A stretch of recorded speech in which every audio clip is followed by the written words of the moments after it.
everyone is broke in their 20s. Everyone is broke in their 20s. It is a wrap.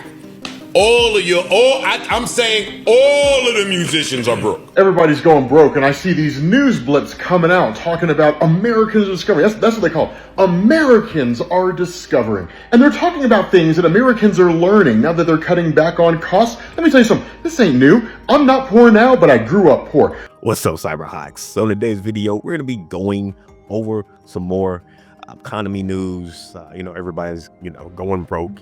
Everybody is broke right now, and it has not improved yet. The year just started. I mean, that's to be expected. However, we're going to have some celebrities and non-celebrities kind of talking about this, some YouTubers as well, kind of going over everybody being broke and their perspective so that you can see that it's just not just the regular people. You got people who have a lot of money who so-called had a lot of money at one point struggling. You got big YouTubers out here struggling, and you got the everyday common man and women out here struggling. So if you are struggling right now, it's not just you right now. It's definitely just not you. However, you can definitely still improve your life. You can still grind this year. Don't let the economy or XYZ dictate your whole life, in terms of you just giving up on yourself. You can still grind out here. You can still upskill and still make some bank out here. So first out, let's go ahead and go over this first video here with Joe Budden. It looks like his podcast. And let's see what he's talking about. Getting it touring, or if you're not getting it through other means, this music is a wrap. I'm saying all of the musicians are broke. Relative to what you bring in. Now, I do think that there is plenty of ways to make money as independents. Low overhead. It's not expensive to make these albums. You're making them at home or wherever, and you're building a reasonable fan base, and you're selling physical and merch. Not everyone is broke, but in terms of like the superstar thing, I agree with you. Well, like you said, so what you're bringing in, what you getting, and my conversation is not really about. It's not really about independent acts. Yeah, okay. My conversation is about what's going on in the majors. They tricking y'all with the words in these contracts. They tricking y'all into thinking that y'all are real partners. They tricking y'all with the, hey, you own your stuff. The recent layoffs tell me that. You don't see all these people getting laid off? Laid off all over. they laid off like 40%, right? Universal. Everywhere. Media too. Everywhere. Yeah. And look, and to me, based on what you're saying, that went to our AR conversation. The second that we can have 6 people instead of 60, y'all gone. Ooh, valid points. I'm glad that he's actually talking about, everybody losing their job, just not, the musicians. You got people behind the scenes, you got the media companies. Again, you get the regular, 9-to-5ers right now. And at the end, he was talking about how once they can get to like 6 people, for example, the AD team can be gone. And a lot of companies are really like that. I mean, and they've been like this. This is not something new, like with automation and things of that nature. When you're able to replace people, companies have replaced people. The only difference now is probably that we got social media, so we're able to see it a whole lot more. Instead of you just reading the headlines here and there, you're able to actually see it a whole lot better. People talking about it constantly online. You're able to see that. And on top of the big, hoorah of AI also, which has also threatened a lot of people's, job prospects, at least from what I've been seeing online. Thankfully, at least right now, I haven't got my job taken by AI, but I can definitely see some of my previous jobs being taken over by some form of automation. So if you are tech savvy, I would recommend looking into AI, maybe AI generation, AI prompting, something along those lines, maybe AI engineering, so that you can be in the forefront of that. I still think tech is a great sphere to still get into.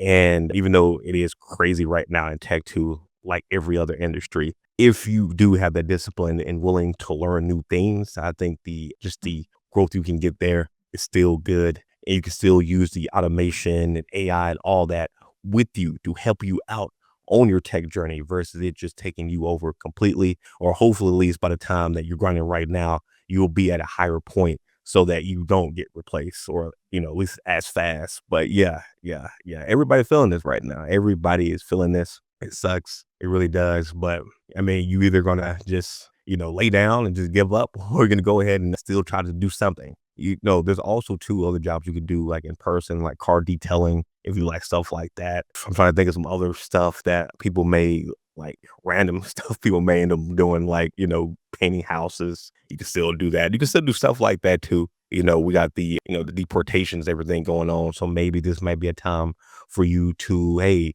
try out, doing yard services and cutting yards and different things of that nature. Like there's still opportunity out there, but you may have to expand your horizons a bit, especially within like the next 5-10 years for sure. But let's go ahead and play out this next video here. Let's see what she's talking about. Oh, you guys can't even see it. Let's try this again. $300,000 a year broke, $150,000 a year broke, and $50,000 a year broke is all the same broke. But it's one key difference. So I talk to people every day. And recently I've been talking to quite a few people that make 6 figures. And, I look at their credit reports, assets, and all of that. And it's like, they're coming to me and they're like, oh, God, what's she going to say? She ain't going to say nothing. Everybody broke. I know everybody broke. I get it. It's hard out here. I completely understand. But the difference between $40,000 a year broke and $175,000 a year broke is why are you broke? Like, what did you take a risk on? Some people take risk on liabilities and some people take risk on assets. Meaning you might have had a side business or a business that you were trying to get off the ground and it didn't quite go the way that you planned. And so you dumped all your savings into that business trying to make it flourish. That's a different type of broke than I'm gonna go to the car lot and I'm gonna get a car that's way too much for me and I'm gonna gamble on how I'm gonna make this payment every month. 2 totally different mindsets, 2 totally different mentalities. Is lifestyle creep a part of it? Yeah, it is. That's fair. That's gonna probably be applicable to everybody. But the difference in behavioral analysis from what I can tell, and I'm not like a sociologist or anything like that, but the big risk people, they're gonna figure it out. They always do, and that's why they are where they are in their income versus I don't want to take a risk, little reward. I'm gonna stick with my $45,000 and then I'm gonna complain that everything is so expensive. It's okay. If that is what makes you comfortable, then be comfortable there. But I'm telling you, it don't have to be like that. Just take the risk to get to the other side. I promise you that you will absolutely get to the other side. But yeah, everybody is broke. It's just on a different level. Okay, I like that video. That was pretty good. Now, I don't agree with 100% of this. I agree probably about a good 90%. The part I don't agree with is that, I guess everybody's going to be able to make it to the other side. I mean, I'm assuming he's talking about everybody making the 6 figures. Not everybody's not going to be making over 6 figures unless, like, the dollar is so low that $100,000 is what, like 20,000, 30,000. Then yeah, I can see that. But in its current form, and the dollar is at right where it's at right now, I don't see everybody just making 100,000 first off. Now, if you think if you're saying you can improve, then yeah, I think you can definitely improve of what you're currently making right now for sure. But to say, I'm not going to say everybody's going to be able to make 100,000 or making, $200,000, $300,000, $400,000. Now, going back to some of the parts I do agree with and kind of how it ties to like debt. She talked about like the different mindsets of how people get into debt.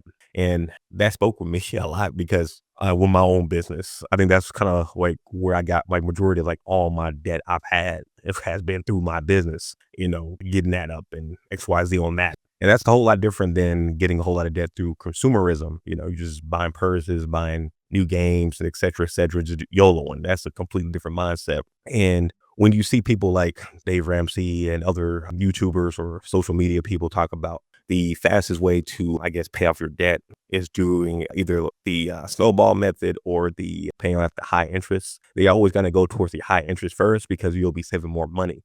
But you see, if you're already in the mindset of just spending money and going crazy, which is the majority of people who have all the debt, all the debt that we're seeing that people complaining about, buying purses, buying new games, buying new shoes when they can't afford it, just put it on a credit card. For them, even though technically speaking, paying out the high interest would be faster, would be easier and save you more. Never mind, I'm not gonna say easier. It will save you more money on the long term. It's going to be harder for them because again, that their high interest could be like the highest amount. So maybe after 3 or 4 or 5 months, they're not really seeing nothing going down and they see all the other debts. They are more likely to just give up on saving, on budgeting, which defeats the whole purpose. If they already had a mindset of not getting into debt and thinking of it in that way, already they wouldn't already be in that high debt. So that's why I definitely recommend the snowball method for most people because it's just easier and it's more rewarding. You paying out the smaller things first. You're like, okay, I knocked the small one out. I knocked this second small one out. I knocked this third one out. You get more confident. You feel good about yourself. You feel like you're accomplishing more.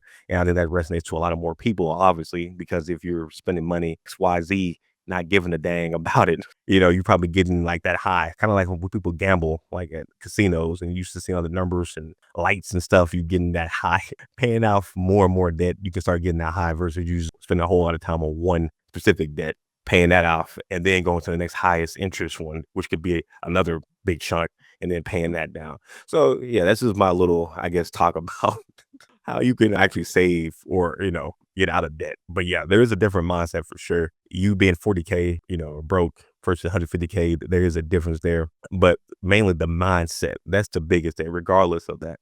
That's the biggest mindset. And I think she articulated that pretty well. I'm not going to complain on that. But yeah, I definitely want to hear your guys' thoughts on this. Do you make over 6 figures or below? And how much debt are you in? Or, percentage wise, how much debt are you in? Are you in a little bit? Definitely try to hear you guys' thoughts on this. And I'll see you guys in the next video. All right. So let's go ahead and see what she's talking about here. How are we affording houses in the next year? More than anything, I want to buy a house, but seeing all these news reports coming out about interest rates being high as ever, housing prices high as ever, wages still the same, how are people doing it?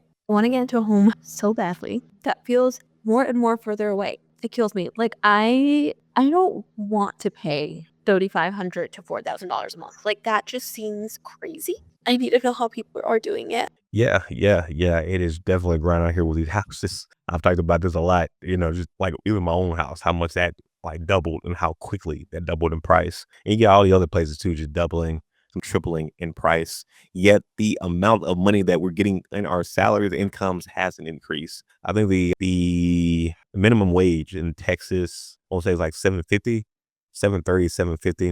And it's been like that since I think 2008 or something, 2007, 2008, I want to say. And that whole time, that has not increased. Yet everything else has increased. We've gotten stuff increasing by 100%, 200%, 300%. Yet the actual income that people are getting is not increasing nowhere near as high as the inflation and everything else is. Nowhere near it. I was looking at some videos talking about college tuitions and how much that, dramatically increased from the 90s and then 2000, 2010, 2020s or whatnot. Like just the crazy growth that the payments and cost of tuition costs versus how stagnant the income has gained. So like when people talk about like no one should be making more money or you shouldn't raise minimum wage because it'll cause more, it'll cause inflation. It's like inflation has already happened. It's been happening and it's been going crazy. So yeah, you increasing the money, the minimum wage. Again, it depends on how much you're increasing it by. That's a big thing too. Now you don't want to increase it too much, like just out the bat. But I mean, you increasing it a little bit every year or every few years to at least go a little bit more in line with the inflation. I think that will actually be a good thing. And again, we're already are getting a high inflation already. It is what it is. And now we got tariffs on other things too. So we are going to end up paying more on what we're buying from the store anyway for the next few months. So I mean, just increasing the minimum wage, I don't think that's necessarily a bad thing. But again, depending on how much, that is my question on that. And again, I'm just doing Texas right there. Other states have increased their minimum wage from 2008, 2009. However, too, they have higher, cost of living too. So you got to take that into consideration as well. You shouldn't have the same minimum wage in California like you do in, Texas, because the cost of livings are dramatically different. Same with New York and Texas, So, just the things to put into perspective. It does suck right now for first time home buyers, second time home buyers too, I would say. But definitely first time for sure. But yeah, you're probably going to have this, do the 50-50 for a mid, or if you're single, to start grinding right now. Try to, again, upskill yourself so that you can make more money in a different career. That will be my first thing to do. You can also do content creation as well. She's doing content creation here. That little money here and there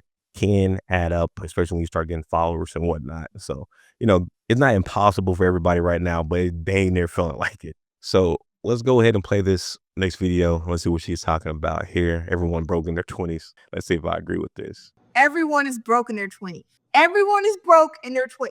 It's not just me. It's not just you. We're all broke, okay? I don't think stability really happens till you're at least like 28, 29, 30. So just chill. Just breathe. Okay, I like that video. Everyone broke in their 20s. Let's say everybody broke. Well, yeah, you probably grinding. You probably struggling and or grinding right now in your 20s. I'm really trying to think, like, do I know like a whole lot of people in their 20s like who are just balling like that? unless I guess you come from like a rich family, maybe. But yeah, outside of that, yeah, you really do got to grind. So yeah, if you're feeling bad right now, your 20s, don't feel as bad because I mean, like, everybody's grinding right now, like all throughout the country and in other countries right now, and not just America. I've done videos, people in UK and whatnot, how they're struggling right now. We're trying to get jobs, so it definitely is just crazy out here right now. So if you're in school, like high school or college, here's a game plan I would do. I would look into getting into internships. This is something I didn't do, and I wish I did. I wish I would have did more internships. That will give you experience. A lot of these jobs, especially like in the tech sphere, they're asking for experience already for like an entry level job. But how will you get this experience if you can't get that entry level job? So I would definitely look into getting, those internships while you're in college. You're a whole lot more likely to do it or get it while you're in college or while you're in high school. When I was applying to a whole lot of jobs, I seen a lot of internships, but the requirement was that you needed to be in school, or like graduating within like that next semester or next year or so. So I couldn't do like 90% of the ones I was looking at. But you can, if you're watching this video right now and you're still young and you still have that time, so that when you do leave, you can have that experience on your resume. So then you have a higher chance of getting that job. Now, if you aren't, in high school or in college, I mean, you can still try to grind towards internships. It's not impossible. I got one from Microsoft. I was just applying to different ones, going online, type in what type of career that you're interested in, type in internship right after that on Google, on LinkedIn. You should be able to find something and just keep applying to those. Additionally, too, you can again find different sources of income as well. Content creation, video editing. There's a lot of like ones that you can do that won't take you too much time each day, but you can slowly start building some type of extra income. You can also go to like Craigslist, sell stuff there, see what other like gigs that are going on and do some of those. Also look at Upwork too if you like doing stuff online on your computer. They got a lot of stuff there that you can probably end up doing or you probably do already for free. And you can do that for other smaller people or maybe other businesses from Upwork and make some good bank. You can make some good bank. I may actually make a video talking about that, how I was able to make over 100,000 on Upwork. It's actually a pretty good site, for making some additional money. But yeah, let's go ahead and play this last video here. This is Everybody's going. I haven't seen this guy in a minute. He does like comics, like explaining comic books and whatnot on YouTube. And I see these news blitz coming out talking about he's going broke. And I see these news blitz coming out talking about America's discovery. That's what they call it. Americans are discovering. And they're talking about things that Americans are learning now that they're cutting back on costs. Let me tell you something. This ain't new. I'm not poor now, but I grew up poor. This is stuff that poor folks have known the entire time, right? Like Americans are discovering you can freeze bread. Americans are discovering you can wear the same pair of jeans more than once in a week before you wash them. So here's what I want to know. If you grew up poor, what's something that you've known this entire time that folks are just now learning about? I'm curious. All right, that was funny. Yeah, that was funny. But dang, yeah, I guess that's serious. I guess some people really out here not wearing the same pair of pants more than once a week before having to wash them. I didn't even grow up poor. I mean, yeah, if I seen some jeans and I wanted to wear it with my shirt, I would just wear it. Unless, of course, it's like stinky or something. Then I get that different. But like me going to school, my clothes, especially my pants, is you get stinky like that. And even still, too, like the clothes you like work for like the gym, like back in school, gym class or whatnot. I mean, I could wear those shorts, shoot, that whole week there and there. Yeah. It may have been a minute though, but yeah, like I didn't have like new pairs every day going to the gym. So yeah, that's crazy. But before I even continue, write down the comments. Let me know like what crazy stuff you've been hearing, I guess, now that you've been knowing about or that you've been doing that people are, I guess, now doing because they don't have any money. I was seeing one too that was talking about plastic bags, like how they would put it underneath like their cabinet or whatnot, and like how it's like only poor people do it or only poor black people or something like that. And like everybody's coming out like, dude, we do this too. We do this too. We got money. We do this. So I think that's also a perspective as well. And that can help you out with finance and other things, your career or whatnot. Your limited perspective. All these people who were saying that, they've never been around no other culture. They just been in that specific scenario. They've only been, I guess, in the hood and only around other black people. So they didn't see that other races of people and other people who have money and other like, XYZ salaries and whatnot, they do the same thing. But I guess in their mind, maybe just watching TV, they just had a very, different perspective on other people. So sometimes you do got to branch out on your perspective. If you're only around like a certain group of people, you may want to venture out. You don't necessarily have to do it in person. You can go online and look at different, different fields, different perspective, different XYZ. And that can actually help you out with not only making more money, but also feeling better about yourself. I want to end this with this real quick. Back in school, like I didn't know like anything about like all this IT stuff. Like, I would do IT stuff. I guess now thinking about it, like at my house, I would set up our Wi-Fi and do all this, but I didn't know the major for it when I was applying to jobs for college. I only knew about like the coding aspect, and going there and having friends who end up switching different majors. It kind of just broadened my sphere. I was like, oh wow, I didn't know you could do this. I didn't know you could do this. I learned about digital media, about filming digital media, and how you can edit videos and whatnot. Like stuff I didn't even think about. You can make a full-time living on. Being around other people and seeing all these other different avenues of making money, that helped me out so much, because now I'm able to make, like, throughout all these years, I've been able to create so much content on all my different channels. And that actually helped me out with different careers. Every time I would apply to cybersecurity jobs, for example, they would always ask about my YouTube channel. And I thought that was so cool, and tell me about their kids liking it and whatnot. Everybody was messing with it. And I learned that skill from college, or I guess I got into it more from college, and how I could make money from it and whatnot, which transpired to me now. So yeah, if you're watching this video right now and you want to find a different way to make some additional money, just start, expanding yourself. Go to YouTube, go to different spheres, finance, money, different ways, type it in on Google, and to see the different ways you can make money. And you might be surprised. You might have some type of skill that you like doing that you didn't think could pay well, that can actually make you bank right now. But anyway, guys, if you haven't already, be sure to hit that like button and subscribe. I will see you guys in the next one. Peace.